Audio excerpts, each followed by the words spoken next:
welcome to the sideboard here at the StarCityGames.com Legacy Open in Worcester, part of the SCG Tour, brought to you by Ultimate Guard. I'm Nick Miller alongside Kevin King. How you doing, sir? I'm doing great, thanks. I was doing better yesterday. Yes.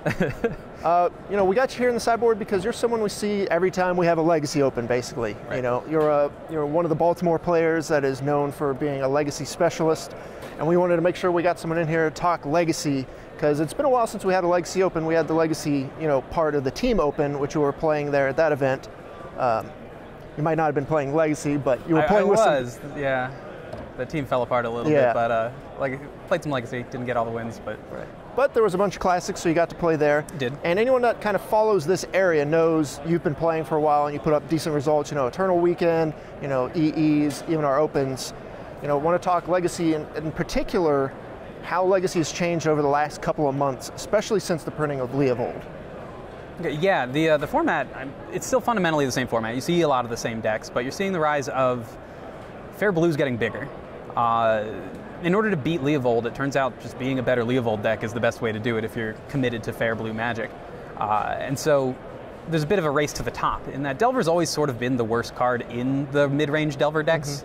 Mm-hmm. It's more of an aggressive card anyway, so being able to cut that, giving up a few points against control and combo, to be able to play a bigger blue deck has led to the ability to beat all the people still on Delver, beat a lot of the other fair decks like Death and Taxes, and then board into things for the unfair decks. Right, because everything's kind of been moving, because until the, this 4-color deck that's come about, the Leovold Splash Red, basically, Miracles was the top dog if you wanted to play Control. Right. And now this deck kind of opens up another avenue that a lot of the people, yourself included, who kind of play the 4-color deck, feel like you have game against Miracles as well. Right, you just draw more cards than they do. The whole format has shifted in response to Fair Blue getting bigger. Fair Blue draws more cards, so now Miracles has to draw more cards. Miracles has to play things like Predict, or go under with more aggressive, Monk tokens under your Night's Whispers. Sure. But yeah, the whole format has sort of had to adjust to, and it's been interesting seeing the way people do, whether they go under Big Blue or they just go around by playing a combo deck, or if they're stuck on Miracle, not stuck on Miracles, it's still probably the best deck in the format. Sure. But they're changing their deck in order to better react to what the metagame is. What have you seen as kind of like the biggest moves people are doing? You've played 14 rounds of this event, just looking around the tournament, the matches you've played. What are the deck decisions people are making to do that? In the control decks, you're seeing main deck Pyroblast. You're seeing fewer Fatal Push than you would otherwise see, maybe 2 as opposed to 4 in the 75. And you're seeing Delver, sort of, if you want to play Delver and be successful, you're seeing a lot more Blue-Red Delver, which is effectively a burn deck with Force of Will, more so. You see a lot of Prowess decks. I think there were a bunch on camera this weekend. They're all doing well. You see also a kind of some wacky decks in game day 2 that you wouldn't otherwise see because of there's no Daze decks to keep them in check.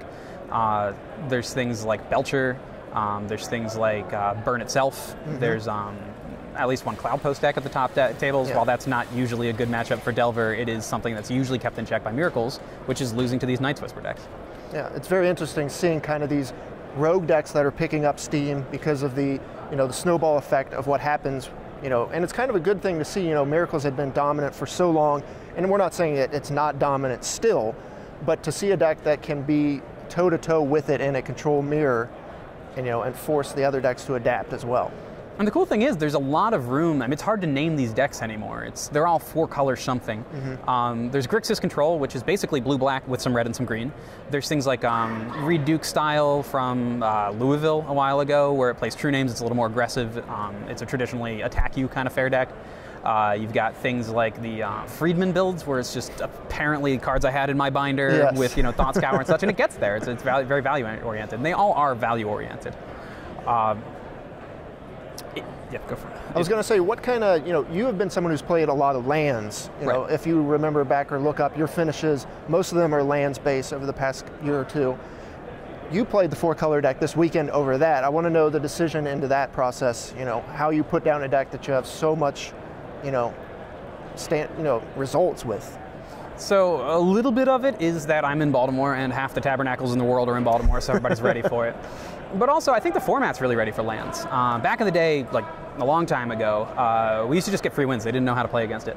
That all changed a while ago, and then we shifted to like an abrupt decay version. We're continuing to innovate. So people like Dave Long are really putting in the work. They're innovating. He's playing an artifact-based ruins and yeah. engineered explosives and Sensei's Divining Top all running around. I just wasn't interested in frantically innovating every week to beat these fair blue decks that have to board so much for lands. It turns out our matchup is so bad that post-board, you bring in 3 Surgicals, 3 Edicts, you bring in invasive surgery out of nowhere. It's just not something I was interested in worrying about when the Grixis deck was so good.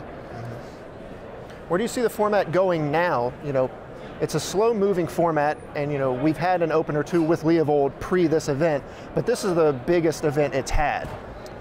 Right. I think it's basically been from the beginning. Leovold was assumed it would still be like a fair Delver style strategy in the shell, and then there was a username on Moto I've never met, Pelinik, put up a bunch of results that Noah Walker was following. He tipped me off to. We talked about just fundamentally it can't turn the corner ever. Nothing has more than 2 power. It's just not interested in winning the game so much as having more cards than them. So I'm seeing in the future, effectively, the ability to have to either go around or under these value decks. Basically, Miracles and Grixis can have their little spar, but if you want to play fair, you either need to go big or you need to go under. And if you want to play unfair, you can pretty much do what you want, as long as like cast a Primeval Titan. You know, it's these value decks can't give up things like Force of Will. I really hate casting Force of Will because it's a 2-for-1, and your whole deck is supposed to be about 2-for-1s. It's full of push and bolt and Kolaghan's Command, things that can't deal with big threats. Or even really a Storm deck.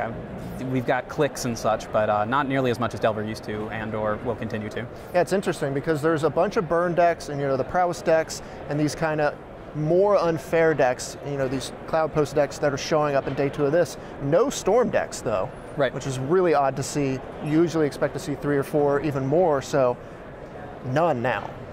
Yeah, I don't know if that's just a couple of people got unlucky. It's never a popular deck so much as there are, I won't say a few, but there are fewer dedicated pilots who usually show up at the top tables just because they're very good at the deck. Right. And I think a few of those people got unlucky.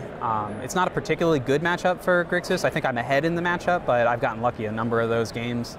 And that's the cool thing about the Grixis deck is some of the ways I beat Storm is, you know, with the lucky Abrupt Decay on one of the LEDs. You don't win the traditional just have more Fluster Storms away. So it is kind of easy to think it's a bad matchup, and it might even be. I don't know. I don't want to be too results oriented. Okay, so if you have a Legacy event, you know, a week or 2 down the line, now that you've got a lot of reps with this deck, are you still going to be playing the 4-color deck? I think I am. Leovold is such a house. It's kind of, I don't know. Leovold is the only card in the deck to me that it does nothing. It just sits there. It's just a sorcery speed, play it on 3. It's probably cantrips. They push it, they eat the value, and you draw it. Games where it sticks late, it's very good, but I might move it to the board. It's just a threat, sort of like Deathrite. It's just an 0-for-1 effectively, or 1-for-1. But I really think these Grixis decks, play your favorite cards, play the cards you're most used to casting. I saw some people on the list who were playing it too aggressively. They were throwing out threats into obvious removal like a Duress, which isn't where you want to be. You want to not die while setting up turns where they get no value, where you get to Pyroblast their Spell Snare on your Snapcasters. You never want to throw away a Snapcaster. So I think what you want to do is you want to find your 60, 75 favorite cards and play them. If they happen to be this blue, black, green, red deck, I think you want to play. You can play Night's Whisper. You can play whatever you want. You could play. I don't even care. We were talking about Stratus Dancer earlier. That's a little loose, but like it's a negate that doesn't use a stack. The format's wide open as long as you want to play value, I think. Yeah, I talked to Noah, and he's like, everyone can kind of build the deck as they want. There's like 50 cards, and then it's slot in the 10 cards that you like to play into this shell. Exactly. Like Noah and I were on Grixis Delver a very long time ago when he really pioneered the deck before Delve was a mechanic out of cons. Back when we were playing True Name. I remember when True Name was spoiled and we were talking about putting it into the deck. So we have a history of just talking on Facebook a lot. A lot of it is him contributing more than me, to be honest, when it comes to Brainstorm decks. But we've been talking about this deck. We're doing it very differently than we ever did talking about lists, in that he says, you know, I'm on these 3 cards that you're not, and I say that's cool, and then I don't care. Or I say, I think these 4 have been good, and he's like, I think I want more Spell Snare, and that's how it works. And it's totally valid. We don't have to agree on a list because every choice is equally valid. All right. Well, there's a bunch of players playing the deck that are still live for top 8. You kind of had a rough day too, but you know everyone can't win all their matches. Right. But the deck looks very good, and I think if you take away one thing from this weekend, you need to have a game plan for this deck. I think you do. All right, well, Kevin, thanks for joining me here in the sideboard. Stay tuned to StarCityGames.com all weekend long for the action here in Worcester.